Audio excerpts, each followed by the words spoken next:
Welcome, ladies and gentlemen.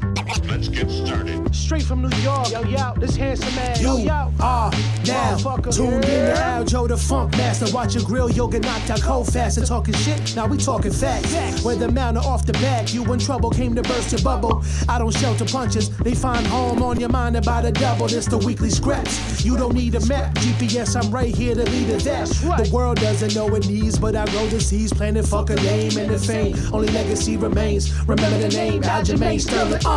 It ain't safe. Motherfuckers.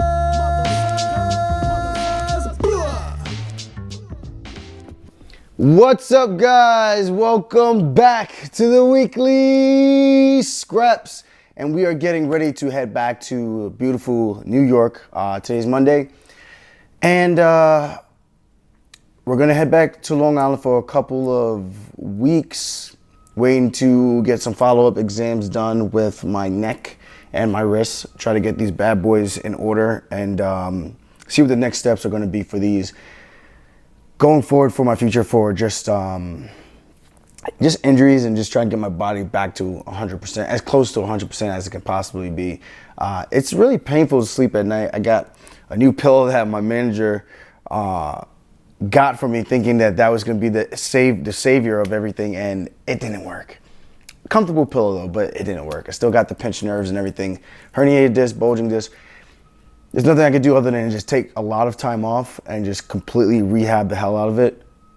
Or just get the surgery done and just call it a day. And hopefully I can still keep a lot of my mobility from that. And that's kind of the thing that I'm very, very nervous about. So I'm trying to see some of the best guys in the world for that, so that I can make sure we are making the best decision possible, so that longevity, I can have my health still intact when it's all said and done for competing as a mixed martial artist and all that good stuff. Plumie just came back in town. He had a big win, very dominant over a tough, I think his name was Abel or Albert. Just say his last name, Trujillo. He's from Alliance MMA over in California. Tough dude. I think he was like 5-1 before they fought. Beat a tough prospect in Santos, who's from Staten Island, New York. And that was the undefeated prospect who was like 4-0, knocking everybody out. Trujillo beat him, then Plumie beat Trujillo. So big win for him, very dominant. It was on Fight Pass, it was the main event. Cut the monster promo at the end as well.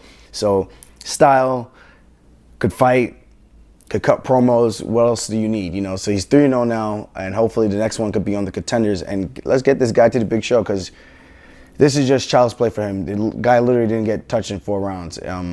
It was just dominant. He called himself the Black Khabib, which was hilarious. Dropped him with a spinning elbow and dropped him with the early right hand, I think, in the first round. So fun fight, dominant from beginning to end. And he's out here, he brought his belt. And it was like, you know what?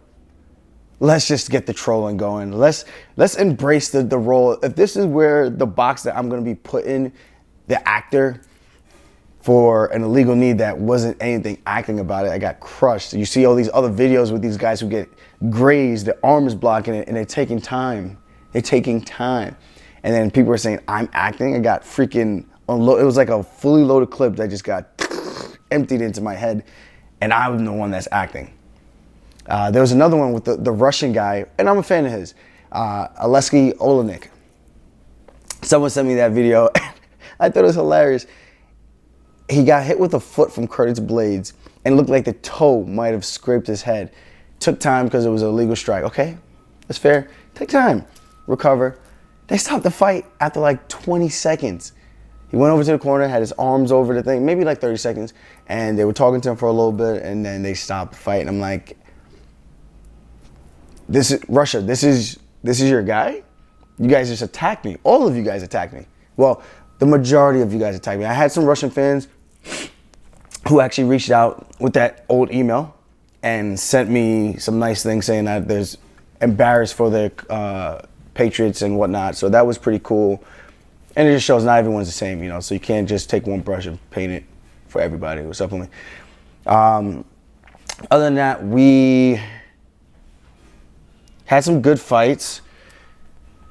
I forgot where I was. Oh, we were trying to go shopping. So we had 2 crazy nights, like long nights, where up till 4:30 in the morning, and then the other one, I didn't go to bed till 7:30 in the morning. So I haven't done that since like college. That's what it feels like. Well, I probably have done that in the recent years, but I just don't remember it because it just doesn't happen that often.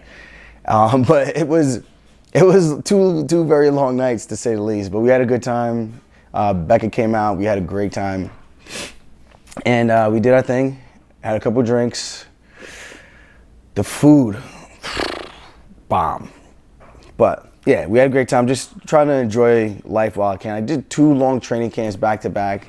Obviously, the first one didn't go through because Pidion pulled out, and then we had the second fight camp, and then I had the wrestling match in December, so I really didn't take any time off. I've been training pretty much since August when I was helping Marab, because I didn't know when I was going to get the title shot, but I knew I was next. So when I was helping Marab Corner, helped Mizuki, helped Weidman, I've been training since August all the way through till last week, where after the fight, obviously, and it's been a long time. Sometimes you need a break, so I'm taking a much-deserved break right now and get myself back to where I can start taking strikes to the head and all that in terms of like sparring. Obviously, I don't really plan to get hit too much, but I want to be able to get back into contact action in the next few weeks. I'm hoping maybe 2 or 3 more. We'll see. Just taking things day by day and seeing how I'm feeling. But so far, no post side effects. The worst of it was like the first 2 days, which was Saturday and Sunday, but I didn't have any like vertigo or anything like that when I sparred with Zabit and he cracked me with the kick wrapped around the back of my head. I had some really bad symptoms after that, and I didn't go out. Just like this one, I didn't go out, and the Marlon one, I went out and I had no post symptoms, but I still took the protocols and the time to not take any strikes to my head. I took time off before I sparred with the Brett Johns fight. And with the Brett Johns fight, when I sparred, I think it was only 2 sparring sessions. And both of them, I told the guys, hey guys, I'm just going to wrestle you. You guys could try to take my head off, but just know I don't plan on getting punched. I don't plan on getting punched in the fight. I'm going to just wrestle hump you the entire time. And that's what I did. Circle, circle, circle. Guys try to come after me, grab the leg, see the leg, hump the leg, take them down. Break the leg, walk away. But that's what I did. So here I am now. The fights were really good. Now, there was a couple of quick ones. Matt Smellersberger knocked out Jason Witt in like 14 seconds. That was like unreal. 16 seconds it says on here. No, 14, I don't even know. 16. It says 16 officially. So knocked him out quick. And we were just talking about this last night, like the calf kicks with Al and I, because Al just got back into town also doing some rehab for his knee. He's going to give it one last hoorah with the PI for a full month of training and see what happens of PT work and see if they can get him back into action. And we're talking about the calf kicks. This guy threw a calf kick and he just got hit right on the button. Didn't look like a short shot, no wind up, just timed it perfectly, dropped him. His eyes went back, his head hit the canvas. And we were just saying, like, this is the savior to the calf kicks. If you could just get one clean one, if the guy throws a calf kick and you could time it perfectly, that could be the deterrent for people who just go trigger happy and just start button mashing, spamming that B button like a Super Smash Brothers or something. So, yeah, I hit off that, dropped over, quick fight. So I don't really know much about him. I think he was on the Contenders too. He's 8-2 now. And no, he's 2 fights into the UFC. The other one was Art of War Cage Fighting 17. And he won that via elbow. So he's 2-0 in the UFC right now. Ginny Frey, she gets her first win in the UFC. I know she's a little small for the weight class. And she's coming up to 115. She lost two in a row. Kay Hansen and Loma Lukbumi. So for her to get in the win column, she could finally say, like, you know, I won at the highest level, which is cool. Because people think it's so easy to just win in the UFC. It's like, it's really not. Like, those guys I look at, like Jim Miller, Cerrone, Nate Diaz, everyone who's had like 20 plus fights, Tony Ferguson, like people like that who've had just been around forever. Even a Diego Sanchez, like winning in the UFC is hard, and guys like that who could stick around for this long, super impressive, man. Because not a lot of people even make it past their first contract. So you got to keep things in perspective and realize how good of a feeling it can be and fulfilling to just get that first dub, man. Get your hand raised aside the octagon. You're just like on cloud nine. You just can't wait to just do it again, you know? So hopefully a lot more success to her. The next one, Courtney Casey versus Jj Aldridge. I didn't get to really watch this one in depth, so I can't really say much about this. And the Nasrat fight, I didn't get to watch this one in depth because we were supposed to go shopping. Like I said, we had a late night. We didn't get our day started till 5:30. So we did our photo ops outside for like half hour, hungover and just tired because we didn't sleep. And after that, we pretty much got ready to leave. But we wasted the whole day inside, so we didn't really have time to do much shopping at all. And we did spend a pretty penny though, but everything felt a little rushed more than I would have normally liked it. But it was cool. When I did get to see him at this fight, he was kind of on his bike, hitting him when he could hit him, and that was pretty much it. So it was a good fight either way. I thought Nasrat looked good from the times that we got to watch. We were at Blondie's, so I got to catch like one round, then we left to try, because we didn't eat.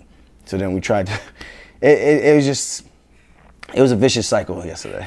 It was from Saturday to yesterday, it was just vicious, man. Like just rough, very, very rough. Ronnie Yahya beat Ray Rodriguez. I kind of saw this one coming. It's like, Yahya gets you down, good luck down there. I always wanted to fight him because I always felt like two high-level jiu-jitsu guys. Obviously, I could take the path of least resistance and just keep the fight standing.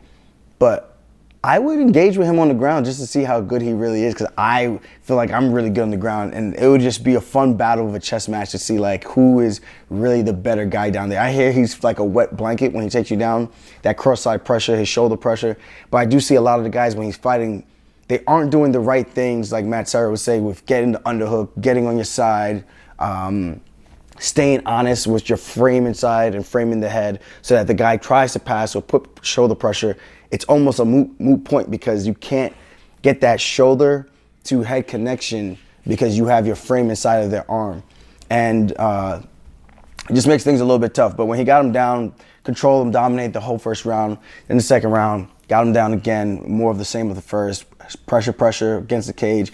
He put his arm up, got the head and arm triangle choke, and finished it. And I think now they say he has the most wins in bantamweight history, most finishes in bantamweight history with like 9. The guy, it's hard to catch him now because honestly, the guys he's fighting are very submittable. So it's a good feather in his cap, but I think it's time he steps up and gets another top level name, because he fought Ricky Simone. And that was like the last high-level guy he fought in terms of rankings. He's fought a lot of high-level guys, but in terms of the best guys, when he was on a 4-fight win streak over Johnny Bedford, Masanori Kanahara, Matthew Lopez, and Tanaka, and he beat all those guys, and then he lost to Soto. Then he beat Briones, Russell Doan, Luke Sanders, lost to Ricky Simone, then had a draw, and then he just had to finish with this one. So he's not fighting like the cream of the crop, but he's fighting guys in the middle of the road who are tough and seasoned at this point, and he's getting it done. So I just want to see him against the higher level guys because I do think his style poses a lot of threats. It's like a bantamweight Damian Maia. You know, he's not really looking to strike, and when he does strike, it's kind of like those oblique side kicks, and he'll throw like a big overhand right, and then you know he's diving in on that single leg, and if he could get you against the cage, eventually he'll just wrap you up even if you defend, and he'll drag you down somehow, some way, whether it's a roll or he can get the corner and then get to your back and then get on top. Charles Jourdain versus Marcelo Rojo. Crazy fight. This one was really fun to watch. Rojo is the guy who's like, he wins his fights and he does like that little T-Rex. Love it. I don't know what it is, what does that mean, but it's pretty cool, pretty dope, I think. And a unique celebration in itself. So to see him doing that, I thought it was very intriguing.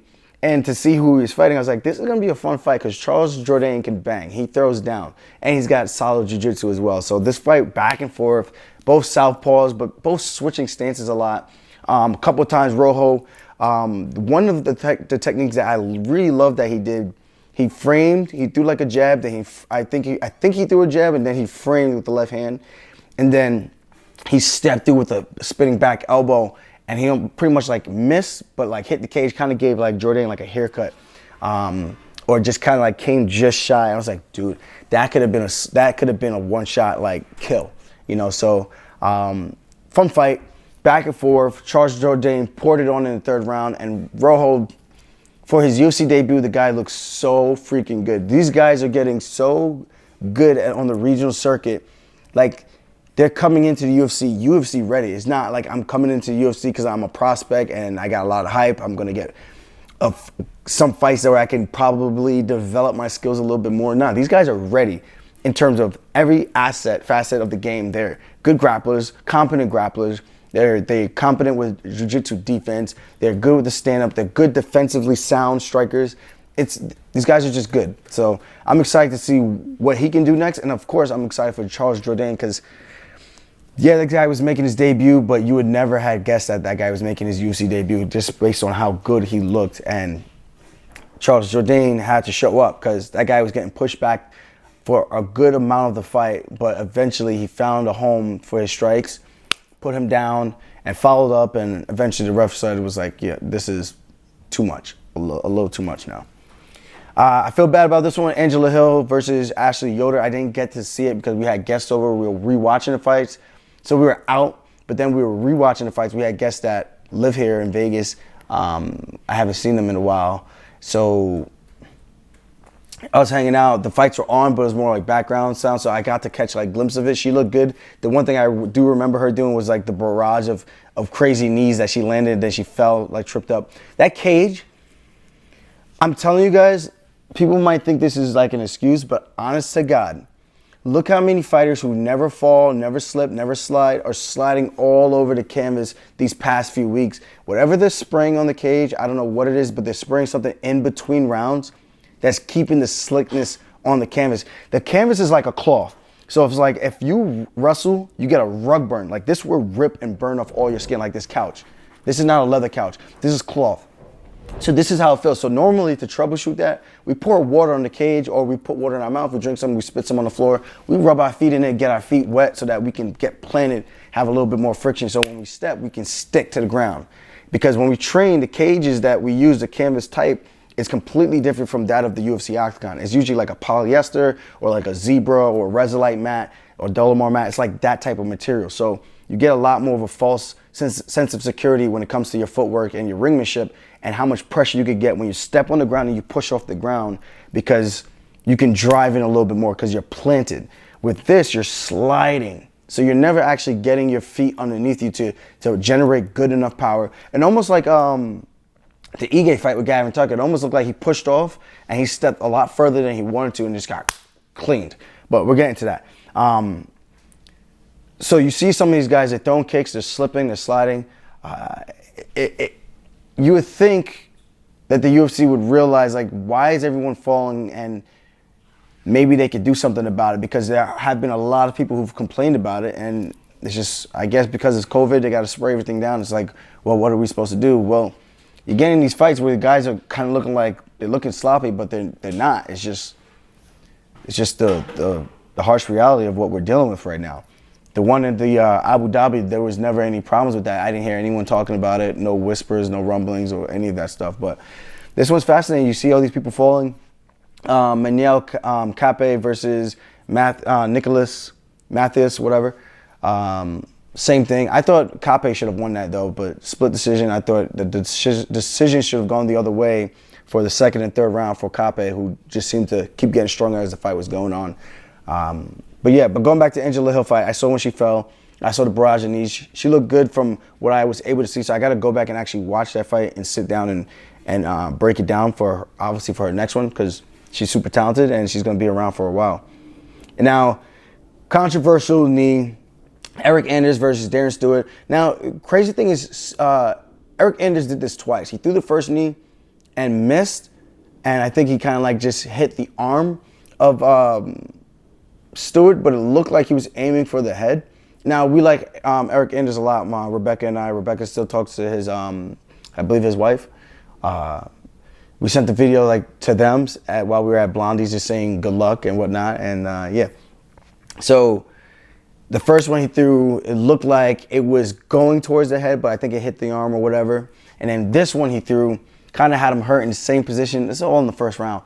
And then the arm is up, but he throws it to the head. It does hit the head, but it grazes off, it hits the arm first. So a lot of the impact, the power gets dissipated, whatever. Darren Stewart looked exhausted, kind of like how I was in the 4th round, except this was the 1st round. That is the significant difference right there. 4th round of action versus the 1st round of action. And I'm not throwing shade at Darren Stewart. I'm throwing shade at the fans who got the nerve and the audacity to say, I'm faking. How could I fake a knee that was flush to my head? I don't even understand. I didn't even see it. Ay Dios míos. Ay Dios míos. But it hit off the arm, hit his head, took his time, and then he wanted to fight. The same thing I said. The doctor told me to sit down. They let him stand up, and they told him, yeah, the fight's off. You shouldn't be fighting. Obviously, this is a follow-up from the week prior, which was my fight week. Now you have this same exact situation. They're trying to handle it a little bit differently now. But obviously, this was only 1 round, so the fight never got going. So this turns into a no contest. And the knee, in my opinion, unintentional versus intentional, and like I said, we like Anders, but when I see that, it looked like he was intentionally trying to throw the knee. So in a situation like that, it is intentional because it's not like you were aiming for the arm and then the guy was moving and that was the difference that they said for my fight with Jan. It was an intentional knee. The ref announced that I was down, still threw the intentional knee. Obviously did a significant amount of damage. The fight should have been ruled a DQ, which almost never happens, which I'm fascinated to see this twice in 1 week, but how they're both judged so differently because of the circumstances. Now, like I said, I thought he intentionally meant to throw it because he thought that he was up and he misstepped or whatever. I get that. So this turned into a no contest, even though he was very dominant, and it wasn't like there was any moments that Darren Stewart really had in that fight. From what I remember, it wasn't like back and forth. It was just pretty one-sided as far as I could remember. This next one, Davey Grant versus Jonathan Martinez, I gotta watch that. I just saw that he went to the body with the right hand, the highlights, and then left hook over the top, which was like an overhand, and just cracked him. They kind of threw like the same punch at the same time, except kind of like a la Dan Hardy versus Carlos Condit, where they both threw like left hooks. They threw like 2 threes and the left hooks both landed, but Dan Hardy took the worst of that exchange, and it just seemed like Carlos Condit had his chin a little bit more tucked and landed first and a little bit more cleaner, and he knocked him out. So I gotta watch that one as well. So there's a couple fights I still gotta watch. Dan Ige, they said this was like 22 seconds. I thought it was a little shorter than that, but I went back and watched. I guess they were correct. It felt like a 5-second fight. Gavin Tucker looked like he was loading up, backed up, getting a feeler, stepped off hard, overcommitted on his step, covered a lot of ground, which shows you how explosive he is. And I'm a big fan of Gavin Tucker. I think his kickboxing is badass. His Muay Thai, his stand-up, it looks great. Like super clean, super technical, and it looks like he's not bad on the ground either with his grappling, because I saw some of his stuff and the way he gets finishes. So you got that fight, and then Ige catches him coming in and knocks him clean out. Just one shot, knew it was done, and that's it. And then Ige hits hard. I always tell him when we spar or when we're drilling, I'm like, dude, your fists, they're just so heavy. It's like you're just tapping me, and I just feel the impact. I'm like, dude, I don't know if I'm just small. I mean, I'm not like tiny, but I'm like, dude, I feel like those punches while we're drilling, I know you're not like just tapping me, but still, it shouldn't hurt like that. Like, geez, I feel that. So congrats to Danny Ige, who's also going to be a father soon, and has got a baby on the way. Ryan Spann versus Misha Serkinov. Did not think this fight was going to go this way. I got to put a lot of respect on Ryan Spann's name, because he came in, I thought he was just kind of like one of those fighters. I just felt like he wasn't a martial artist. He just felt like one of those guys who just comes in because they get a couple knockouts and they just kind of just swing and bang. But the guy's technical, and he's proven me wrong over and over again. The fight with Johnny Walker, he should have won that. He kind of messed that one up, but that's on him. He knew that, he recognized that, and he's made the adjustment, taking on a tough guy like Misha Serkinov. that's a big win for him. So I think for him to get a win like that over a guy like that when he was on such a crazy dominant role, it's good for him. You know, he's 29 years old. He's 6'5". He's got a huge frame. I think the sky's the limit for this guy. So now at this point, I do think he's got a big opportunity to get a big step up in name value and can really see if he can really push his envelope a little bit further and maybe get himself a title shot in the light heavyweight division. Now the main event, Leon Edwards versus Balau. This one is only 2 rounds. Short and sweet. Edwards was dominating. Balau did have one moment where he landed a nasty elbow in the clinch on the break. He only had 3 weeks to prepare for this fight. I get what he's saying. They should run it back. I kind of have to agree with that, given the circumstances. But I do kind of agree with Leon Edwards in the circumstances of you haven't fought in a while. You've been on such a long streak. The fight ended in this way. And the foul was committed on Leon Edwards. He poked him the first time, got warned. And then the second time, this one was the guy dug his eye out, pretty much just really yanked his eyeball out.